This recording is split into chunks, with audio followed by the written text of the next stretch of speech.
Shalom jemaat yang dikasih Tuhan. Gimana kabarnya pada pagi hari ini? Pastinya luar biasa ya. Saya yakin percaya kuasa Tuhan selalu menyertai kita dimanapun kita berada pada pagi hari ini. Sebelum kita mulai kebaktian kita pada pagi hari ini, mari kita bersatu dalam doa. Terima kasih Tuhan Yesus buat berkat dan kasih karunia Tuhan yang selalu menyertai kami.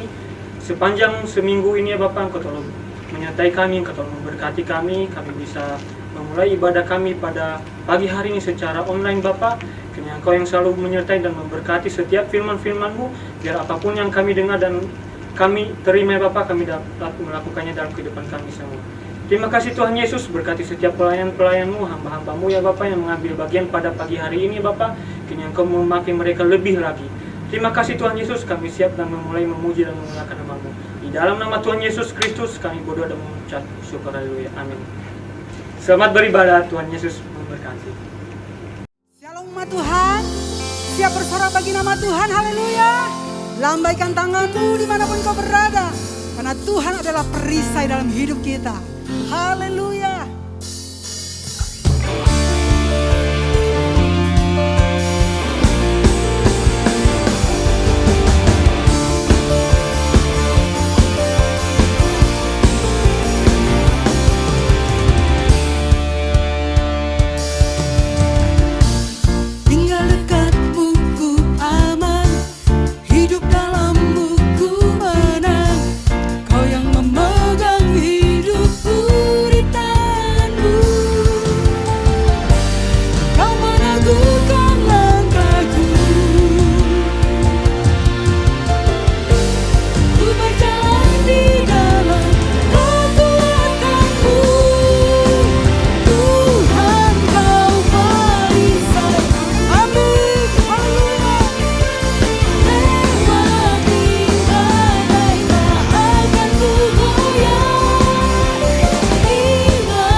Dia Tuhan yang setia dalam hidup kita. Terima kasih Yesus.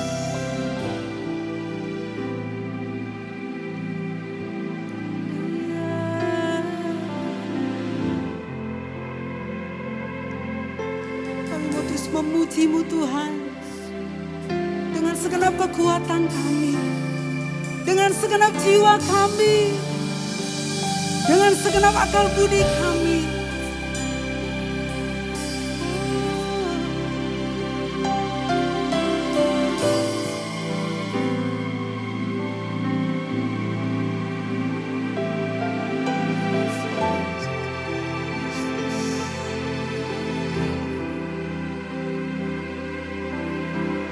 Bersama katakan,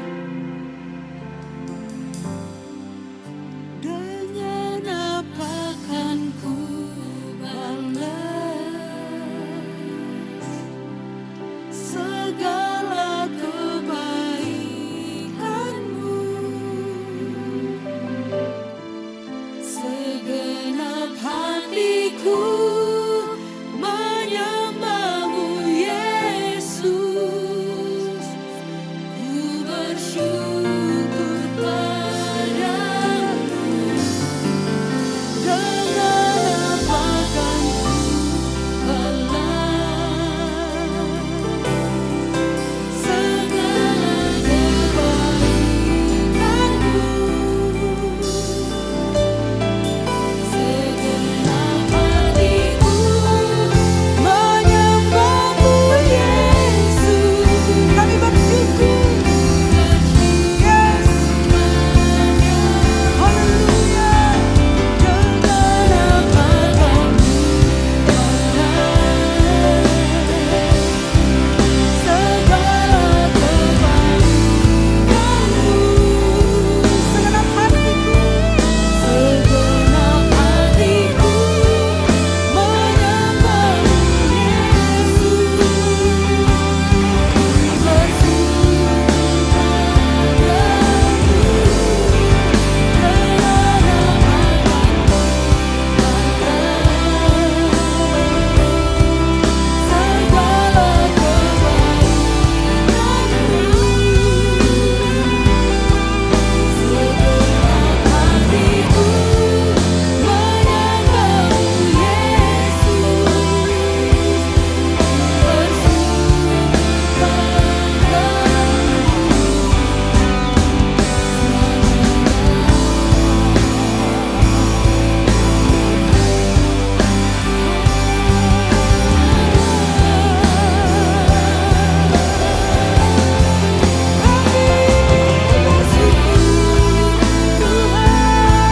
tak dapat kami balas cinta-Mu Tuhan. Cinta-Mu terlalu besar dari apapun.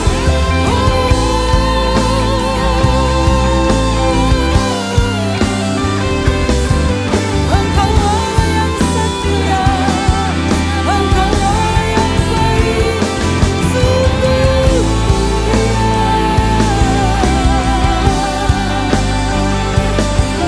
Terima kasih kami agungkan, kami bermasmur bagi-Mu.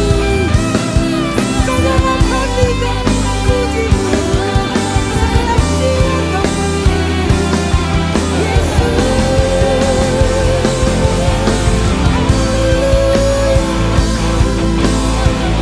Engkau-Lah harapan kami, Engkau-Lah kekuatan kami.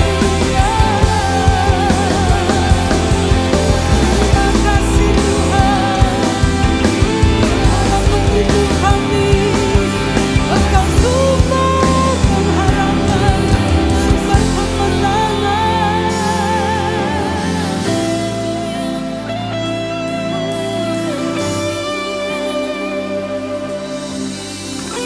Terus rasakan hadirat-Nya bekerja dalam diri kita.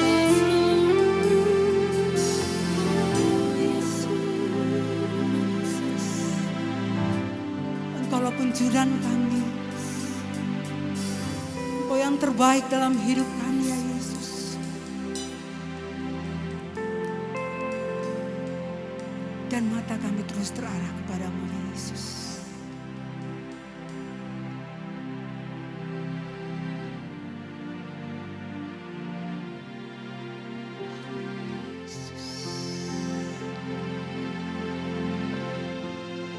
Segenap hidup kami persembahkan hanya kepadamu Tuhan. Segenap batin kami terus memuliakan nama-Mu. Karena Engkaulah pengendali dalam hidup kami Yesus. Engkau sumber jawaban dalam hidup kami.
Sebelum kita mendengarkan firman Tuhan, mari tundukkan kepala untuk berdoa.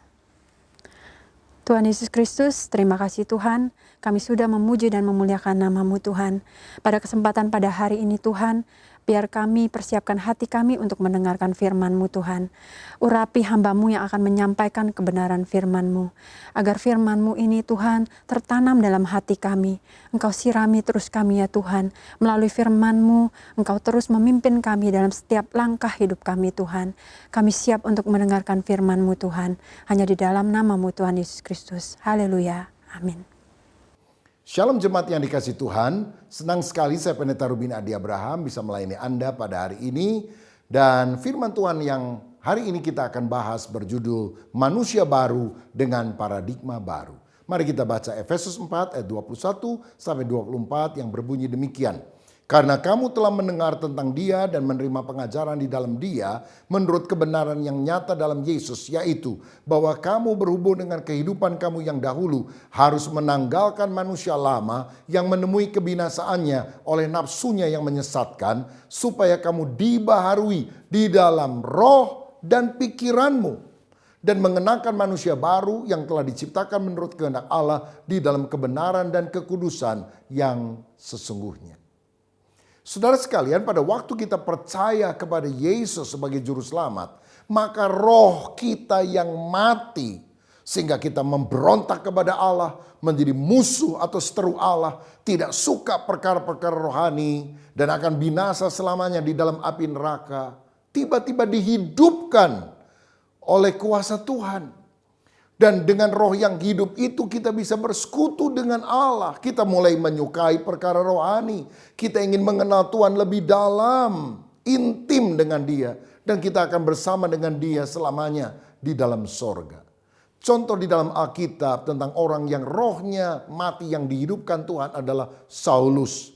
Saulus adalah seorang penganiaya jemaat. Dia menyiksa, mau membunuh orang-orang Kristen. Karena rohnya mati, dia pikir dia melakukan sesuatu yang baik. Pada itu sesuatu yang jahat di mata Tuhan. Tapi kemudian Tuhan menampakkan diri dalam cahaya yang menyilaukan mata. Saulus bertobat dan akhirnya namanya menjadi Paulus. Seorang rasul Allah yang menanam banyak gereja. Menulis hampir setengah kitab perjanjian baru. Kenapa perubahan radikal ini terjadi? Karena kelahiran baru atau pembaharuan rohani yang dikerjakan Roh Kudus telah dia alami di dalam hidupnya. Dalam 2 Korintus 5 ayat 17 dikatakan, jadi siapa yang ada di dalam Kristus, ia adalah ciptaan yang baru, yang lama sudah berlalu, sesungguhnya yang baru sudah datang. Inilah pengalaman spiritual yang kita harus alami, sehingga kita tidak hanya menjadi orang yang sekedar beragama Kristen, tapi mengenal Kristus secara pribadi, dirubah oleh kuasa Tuhan.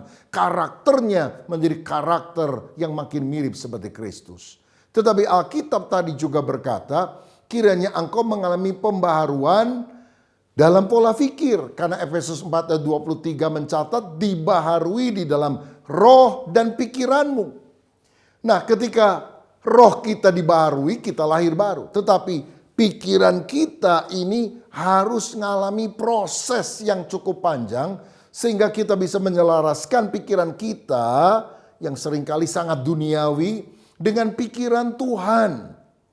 Ada banyak orang sudah mengaku diri Kristen tetapi tidak memiliki biblical worldview, pola pikir yang alkitabiah, pandangannya sangat duniawi sekali. Nah, karenanya kita harus diproses sehingga pikiran kita tidak sama lagi. Ada paradigma baru yang kita miliki. Saya ambil contoh di dalam Matius pasal 16. Ketika Yesus berbicara bahwa dia harus mati disalib untuk menanggung dosa manusia. Petrus menarik Yesus dan berkata, itu sekali-kali tidak akan terjadi. Sehingga di ayat 23 dikatakan, maka Yesus berpaling dan berkata kepada Petrus, enyahlah iblis, engkau suatu batu sandungan bagiku, sebab engkau bukan memikirkan apa yang dipikirkan Allah, melainkan apa yang dipikirkan manusia. Menurut Petrus, kalau Yesus tidak mati itu bagus. Tapi menurut pikiran Tuhan, kalau Yesus tidak mati, semua manusia akan mati binasa dan tidak ada menanggung dosa mereka. Sehingga tentu pikiran kita berbeda dengan pikiran Tuhan. Dan kita harus mengalami pembaharuan akal budi. Sehingga yang kita pikirkan adalah pikiran Kristus. Dalam Roma 12 ayat 2 dikatakan, janganlah kamu menjadi serupa dengan dunia ini, tetapi berubahlah oleh pembaruan budimu, sehingga kamu dapat membedakan manakah kehendak Allah, apa yang baik, yang berkenan kepada Allah, dan yang sempurna. Kata berubah berasal dari kata metamorfo. Dari kata itu kita mengenal metamorfosa. Berubahnya seekor ulat jadi kepompong, akhirnya menjadi kupu-kupu. Orang gak suka ulat, menjijikkan. Tetapi kalau dia diproses jadi kepompong, lama-lama jadi kupu-kupu yang terbang dengan sayap warna-warni yang lucu dan menggemaskan banyak orang. Saudara, kalau pola pikir kita ini dirubah, maka karakter kita juga akan berubah menjadi indah. Nah, untuk itulah kita harus setiap hari membaca firman, mengerti kehendak Tuhan, sehingga ada paradigma baru yang kita miliki. Itu memberikan kekuatan, pengharapan, dan pertumbuhan rohani yang luar biasa. Saya akan mengambil satu contoh Alkitab tentang orang yang mengalami paradigma yang baru. Yang pertama adalah Yusuf. Yusuf adalah orang yang memiliki paradigma baru sehingga dia bisa melihat di balik kesulitan ada rencana Tuhan yang sangat indah. Saudara tahu Yusuf adalah orang yang mengalami hal yang sangat pahit dalam hidupnya. 13 tahun dia diproses oleh Tuhan. Dia dibenci oleh saudara-saudaranya sendiri. Dimasukkan dalam sumur yang tak berair. Dijual sebagai budak ke Mesir. Lalu ketika dia bekerja di rumah Potifar, dia difitnah oleh istri Potifar yang jatuh cinta kepada Yusuf, tapi Yusuf menolak. Sehingga akhirnya Yusuf masuk ke dalam penjara. Tetapi melalui proses yang menyakitkan itu, Tuhan mengangkat dia menjadi raja muda di Mesir. Ketika dialah satu-satunya orang yang bisa menafsirkan arti mimpi dari Firaun, raja Mesir, tentang 7 tahun masa kelimpahan yang disusul oleh 7 tahun masa kelaparan. Bahkan Yusuflah yang dipilih, ditetapkan untuk mengatur strategi sehingga masa kelaparan itu dapat diatasi. Nah, yang menarik adalah ketika akhirnya saudara-saudaranya datang ke Mesir untuk mendapatkan gandum dan akhirnya mereka tahu bahwa itu adalah Yusuf. Maka Yusuf sama sekali tidak membenci apalagi membalas kejahatan mereka. Karena apa? Paradigma yang baru yang dia miliki.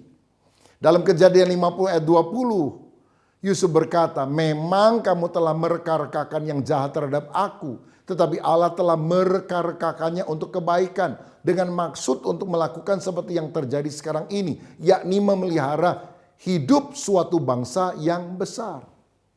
Saudara, ini yang disebut sebagai reframing. Memberi makna baru untuk peristiwa lama yang menyakitkan, tetapi ketika kita melihat dari sudut pandang ilahi, maka kita percaya Tuhan turut bekerja di dalam segala sesuatu untuk mendatangkan kebaikan bagi setiap orang yang mengasihi Dia. Kalau Yusuf tidak pernah dijual oleh saudaranya sebagai budak ke Mesir, mungkin mereka sudah mati kelaparan. Memang yang mereka lakukan jahat, tapi Allah sanggup membalik keadaan. Allah mengubah yang buruk menjadi baik.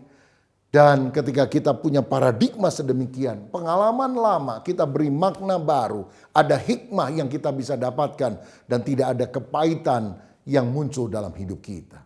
Yusuf sadar kesulitan adalah proses supaya dia mengalami keberhasilan. Dipromosikan, diangkat oleh Tuhan. Bahkan lewat kesulitan itu karakternya juga berubah. Karakter yang buruk menjadi karakter yang baik.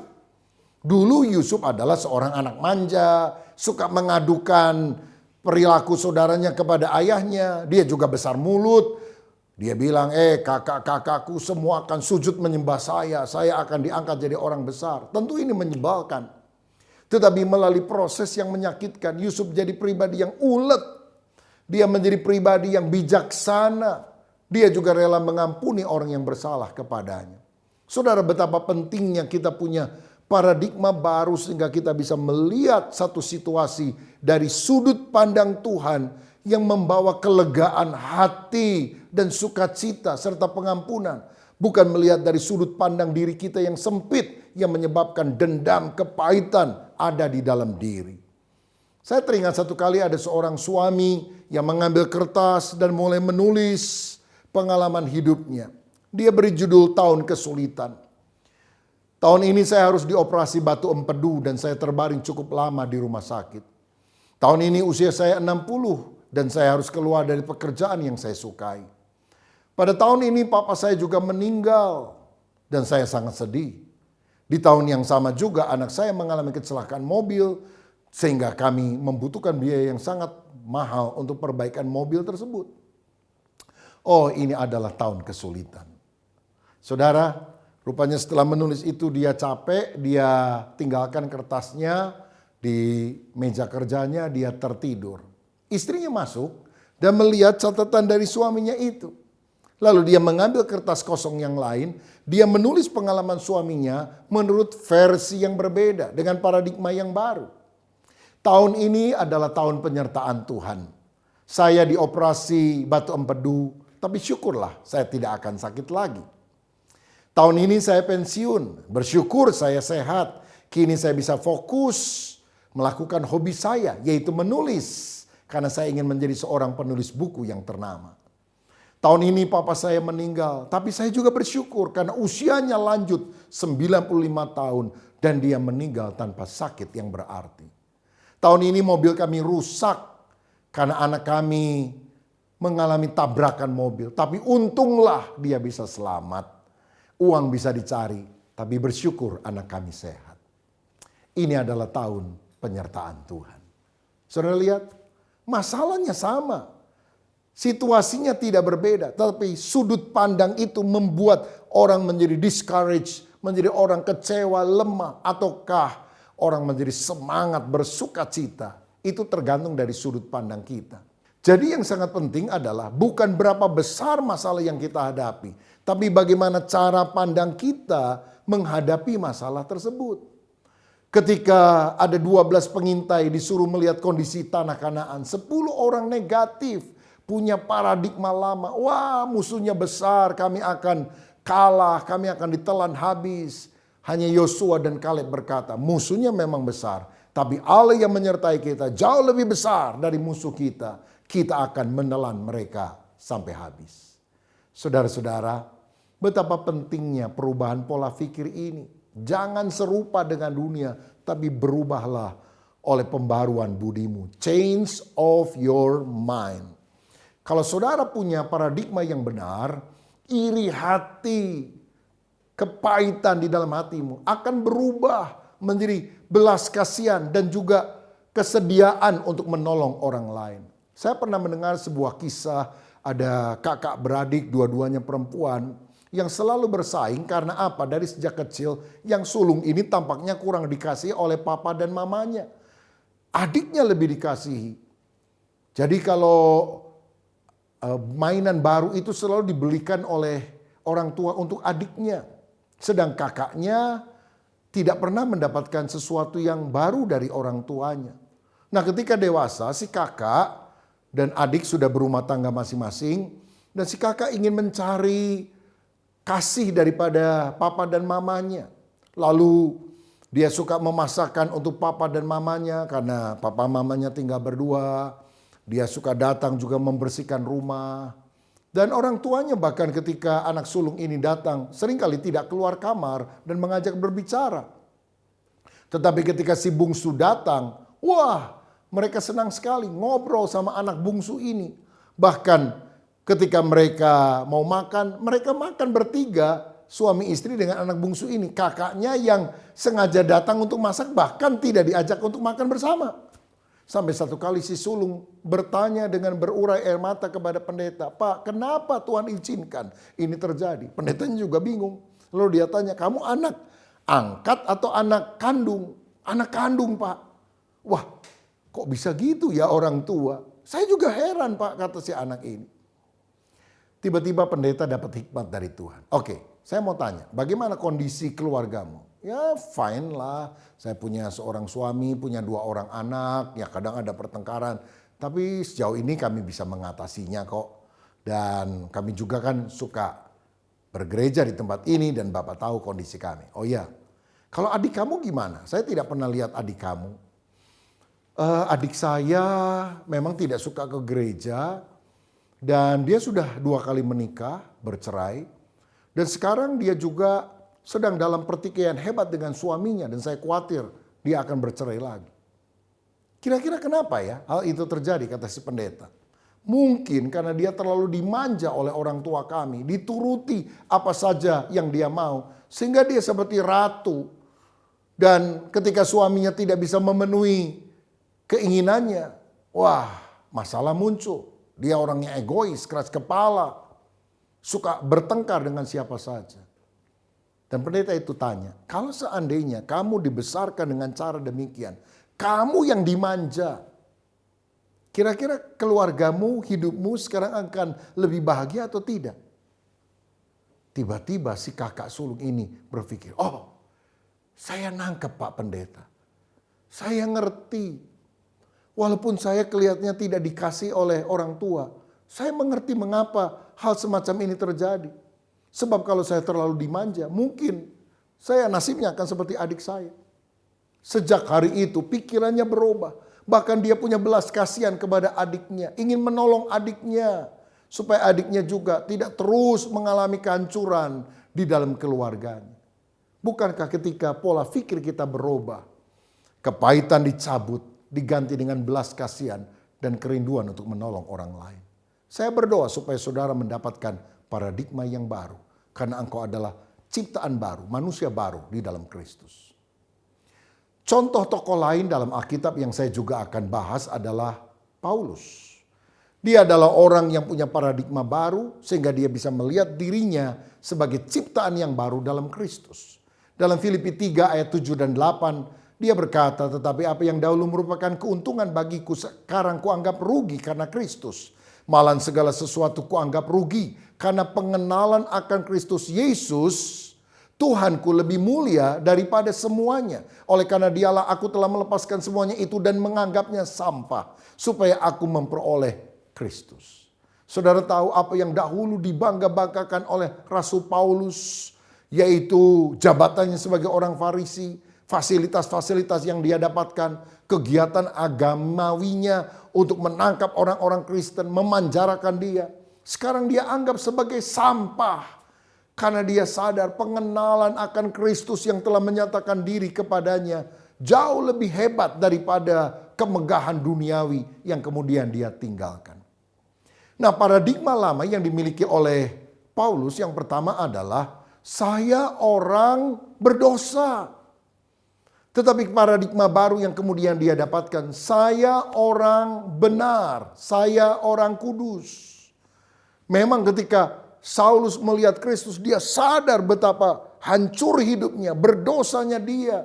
Karena dia menganiaya Kristus dan jemaat. Tetapi melalui penerimaan Kristus, dia sadar dia sudah dibenarkan, dia sudah dikuduskan. Karena dia adalah ciptaan baru dalam Kristus. Saya mau katakan, engkau akan sulit bertumbuh secara rohani. Dan engkau akan selalu merasa tidak dikasih Tuhan. Kalau engkau selalu berpikir, saya orang berdosa, saya tidak layak. Memang tidak seorang pun layak. Memang kita adalah orang berdosa. Tapi bukankah ketika kita percaya kepada Yesus, Tuhan sudah menyucikan kita, mengampuni segala dosa kita. Sehingga kita menjadi manusia baru.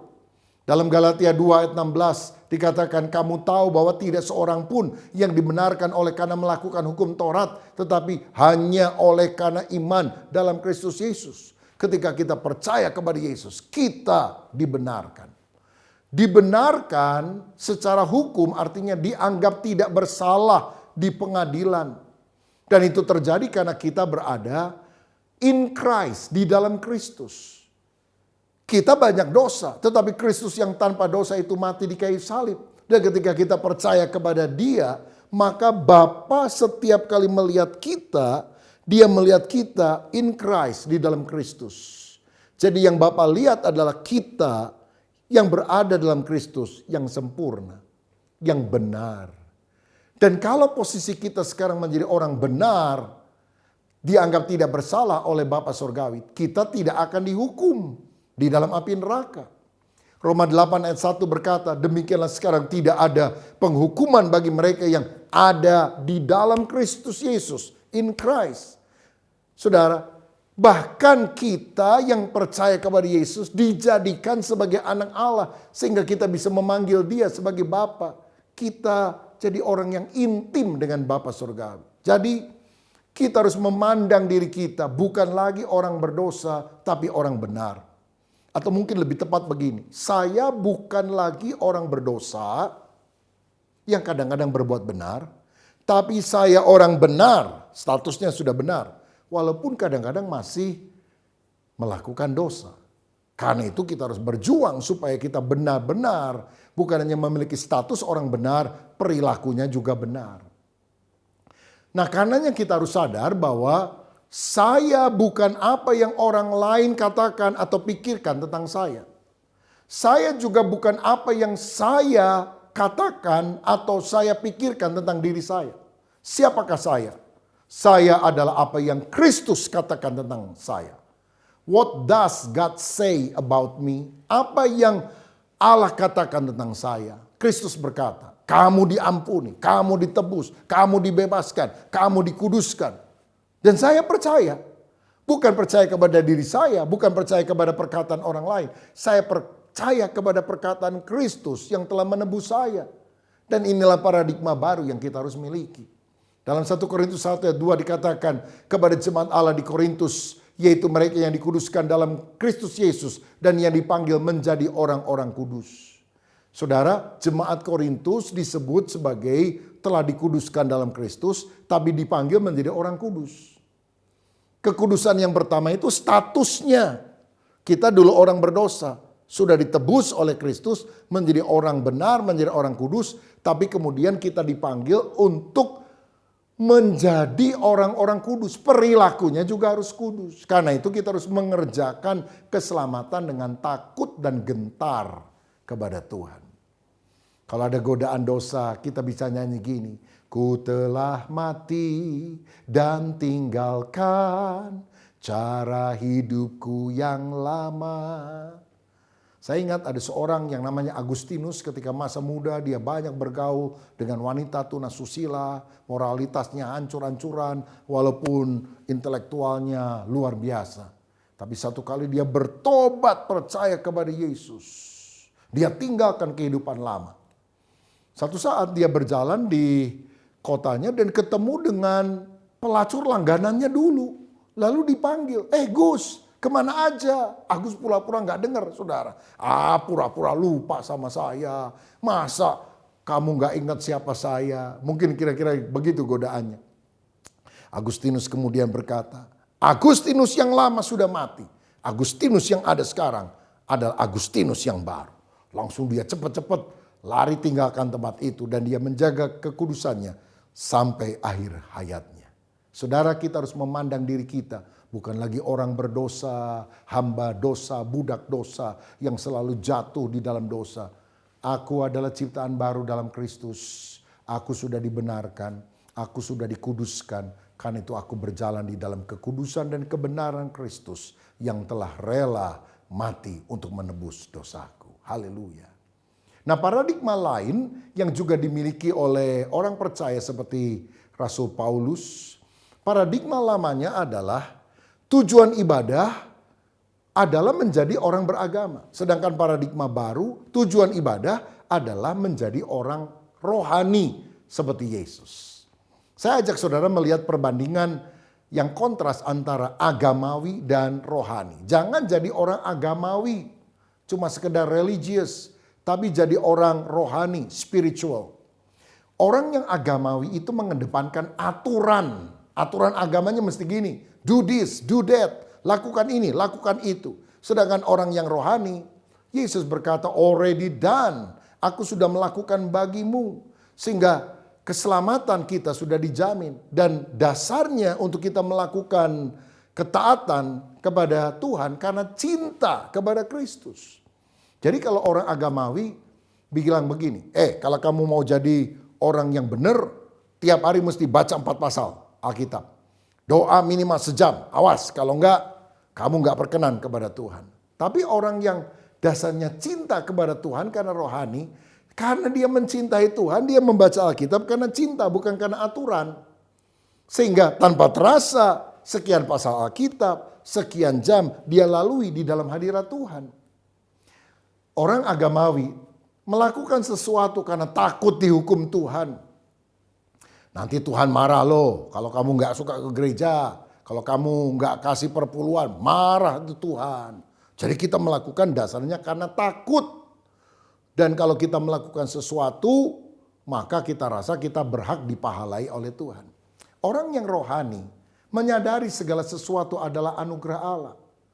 Jadi kalau kita melakukan kebaikan, maka itu bukanlah syarat untuk kita bisa diselamatkan. Tapi bukti atau respon kasih kita kepada Kristus yang telah menyelamatkan. Seperti pemazmur berkata, bagaimana akan kubalas kepada Tuhan segala kebajikannya kepadaku? Aku akan mengangkat piala keselamatan, aku akan menyerukan nama Tuhan. Orang yang sadar akan kebaikan Tuhan, menjaga diri dalam kekudusan, lalu dia akan bersaksi.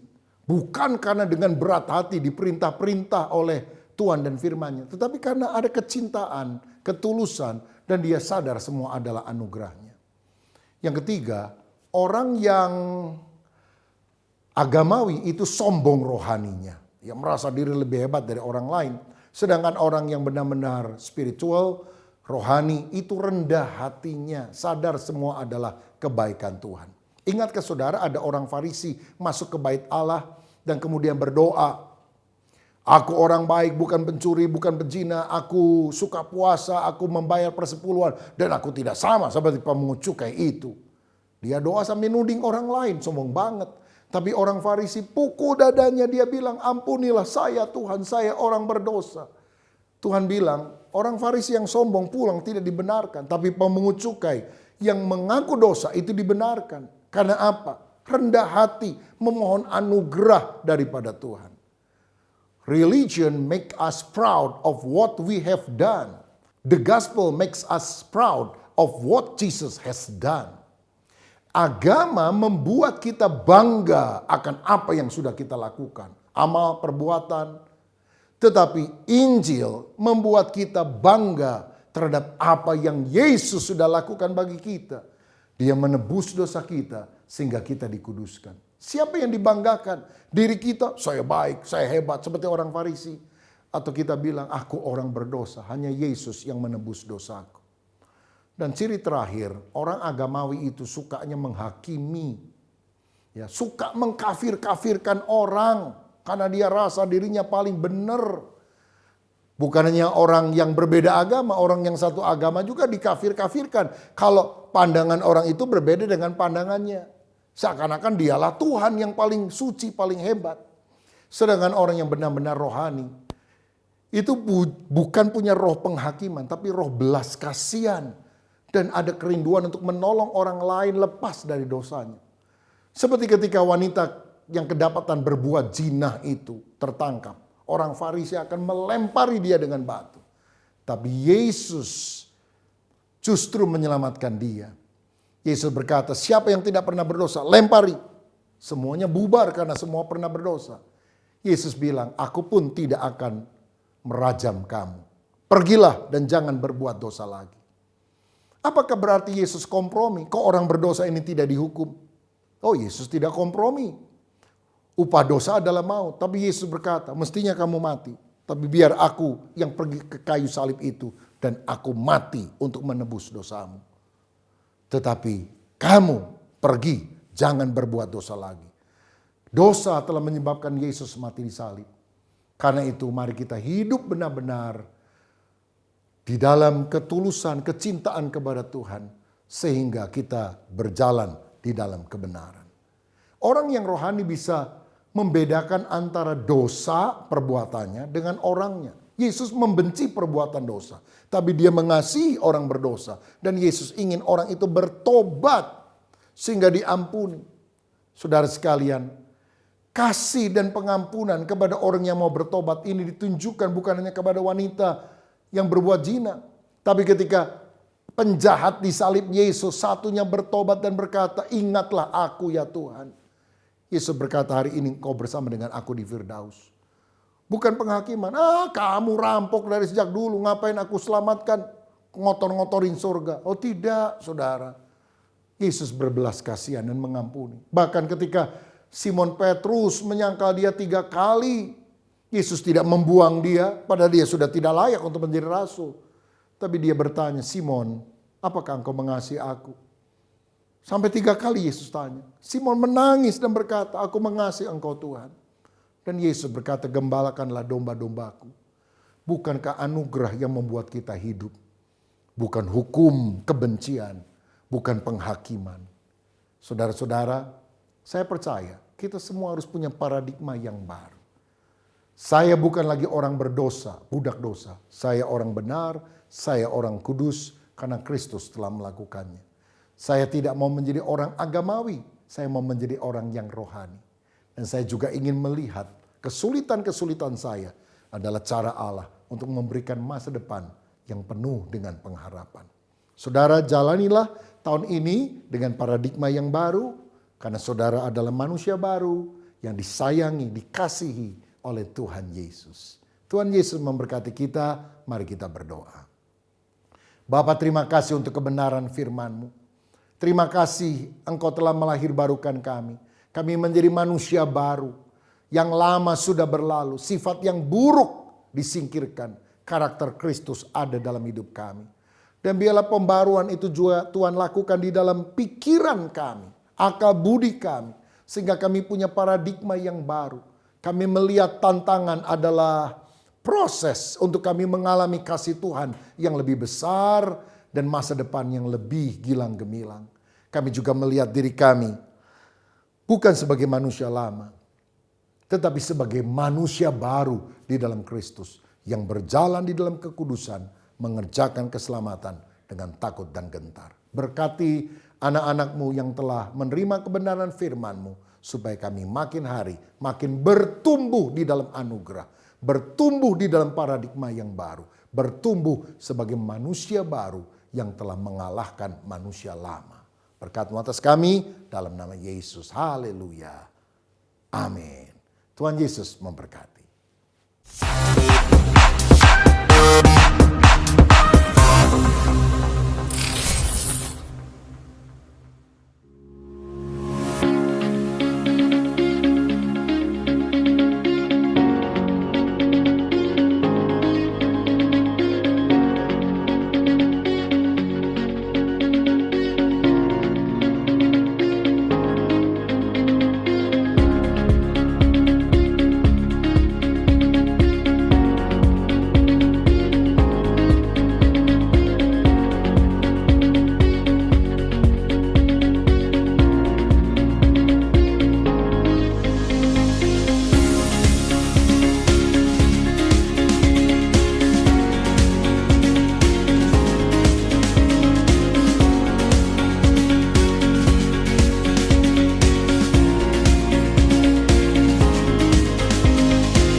Shalom, kami dari Komisi WBI ingin mengajak para wanita Allah di tempat ini untuk mengikuti acara Departemen Wanita Sinode GBI.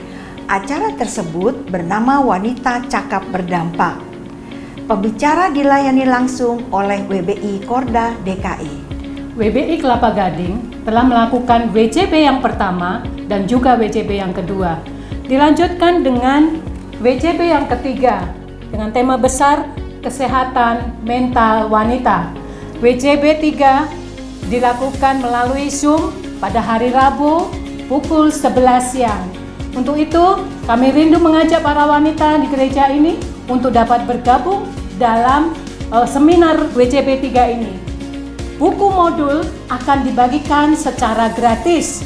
Ibu-ibu dapat mendaftarkan kepada saya, Pujianawati, atau kepada Ibu Dewi dengan nomor HP yang tertera di bawah ini. Terima kasih. Ini adalah undangan dari kami, program WCB 3. Tuhan Yesus memberkati. Mari jemaat Tuhan bergabung bersama-sama dalam doa antar generasi. Hadir sebagai pembicara Pendeta Dr. Rubin Adi Abraham pada 28 Juni jam 7 malam di GBI Bethel Mekarwangi. Acara gabungan Bandung, Tasikmalaya, Kelapa Gading, Kedoya, dan Bekasi. Acara ditayangkan juga melalui YouTube channel GBI Bethel dan aplikasi Zoom. Doa antar generasi, keluarga bersehati, Tuhan memberkati.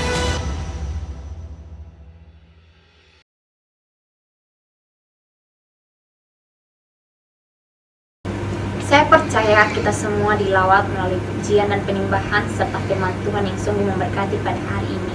Sebelum kita mengakhiri ibadah ini, mari kita berdoa. Bapa yang di surga, kami sangat mengucap syukur Tuhan atas kebaikan Tuhan, atas kemurahan Tuhan dalam hidup kami, yang masih memberikan kami kesempatan untuk mendengarkan firman Tuhan. Tuhan, terima kasih atas firman Tuhan yang sungguh sangat memberkati hari ini, yang memberikan kami kekuatan Tuhan. Kau juga Tuhan memberkati hamba-Mu yang menyampaikan firman ini Tuhan, biar Engkau menambahkan berkat dalam hidupnya, sehingga ia semakin dipakai lagi di ladang-Mu. Bapa yang di surga, kami juga berdoa Tuhan untuk pelayan mengambil bagian pada hari ini, biar Engkau memberkati mereka pribadi lepas pribadi. Bapa yang di surga, kami juga berdoa untuk membalas sidang di tempat ini, tim gembala Tuhan, pengurus Tuhan, Engkau memberkati mereka, biarlah visi misi mereka hanya tertuju pada Engkau. Begitu pula Tuhan dengan bangsa dan negara kami ini, kami serahkan ke dalam tangan Tuhan, karena kami akan dan percaya mukjizat Tuhan tidak pernah berakhir dan belum berakhir. Bapa yang di surga, kami juga berdoa untuk setiap jemaat Tuhan yang hadir pada ibadah online hari ini. Biarlah Engkau memberkati Tuhan, biarlah Engkau yang menjadi jawaban dalam setiap doa-doa mereka. Terima kasih Tuhan Yesus. Hingga pada saat ini Tuhan, kami rindu untuk menerima berkat-Mu. Saudara, mari kita akhiri ibadah kita, angkat tanganmu dan terimalah berkat Tuhan. Biar berkat daripada Allah Bapa, kasih daripada Tuhan Yesus Kristus, persekutuan dan penghiburan Roh yang Kudus, biar itu tinggal di dalam hidup saudara dan saya, sehingga sungguh kita boleh mengisi kehidupan kita dan mewarnainya bersama dengan Kristus. Biar berkat ini turun atas kita semua, mulai dari saat ini, bahkan sampai selama-lamanya. Yang percaya bersama-sama kita katakan, amin. Tuhan memberkati. Salam sehati.